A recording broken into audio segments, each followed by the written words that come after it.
I'm sorry. Yep, I am very sorry for what you're about to see. Now, if we have any children, please step out. Want daily tech news in a way that doesn't suck? Of course you do. Hit that subscribe button and turn on notifications so you don't miss the next episode.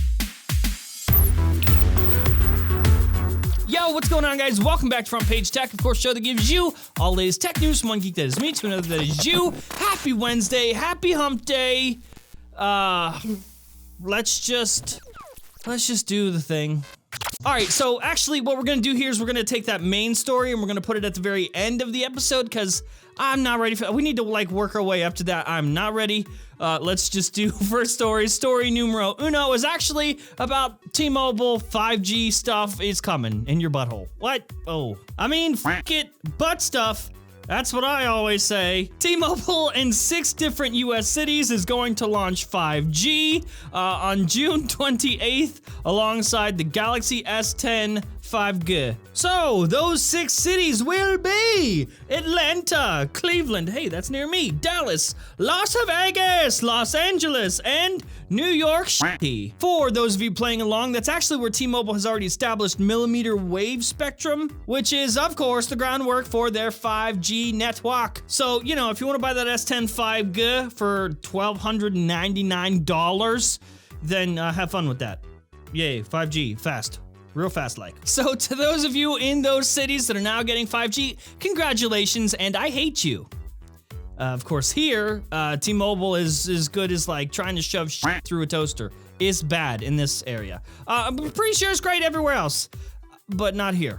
Erkly Dirkly, next up, FedEx is suing the government. Okay, so you're gonna need context for this one. If you aren't familiar, we'll just quickly catch you up on the story. So a few days ago, writers from PC Mag tried to ship a Huawei P30 from their UK office to a US office. And it did not make it. It was sent right back. So effectively, what happened with this whole situation is it looked like FedEx just refused to actually deliver the phone because it was a Huawei device. Obviously, a Huawei device coming into the US, and as we know, we don't get along with Huawei right now. Now, in a statement from FedEx, they actually said, the package in question was mistakenly returned to the shipper, and we apologize for this operational error. As a global company that moves 15 million shipments each day, we are committed to compliance with all rules and regulations and minimizing impact to our customers as we adjust our operations to comply with the dynamic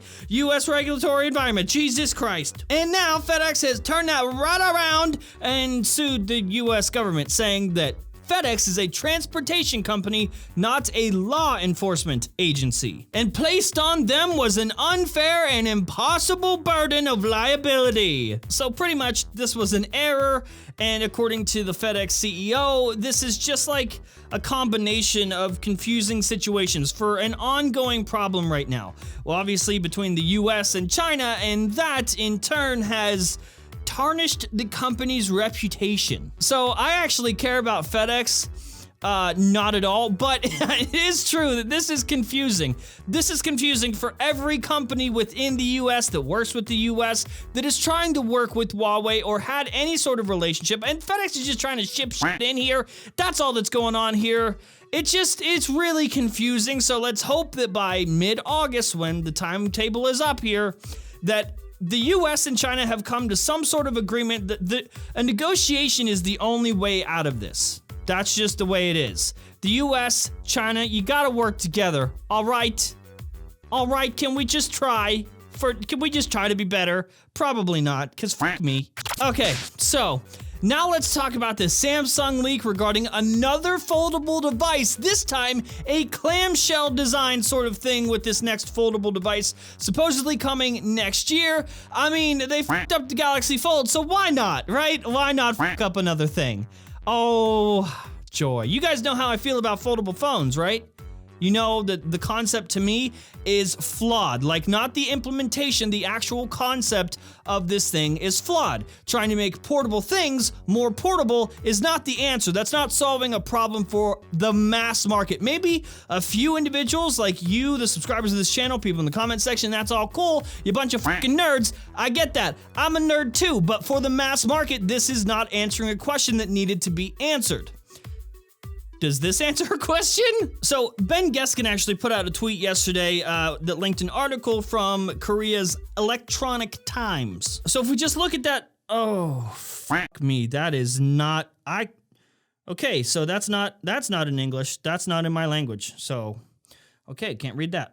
Let's just go back to the tweet, shall we? Anyway, the article itself highlights a clamshell type foldable device that's 6.7 inches, OLED display, obviously, because, you know, fold, and this is it. Real quick, I would just like to point out that fucking notch.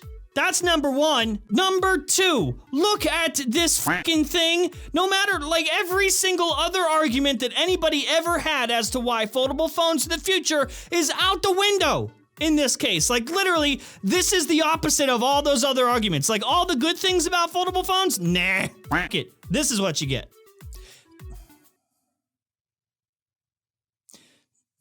Just give me a second.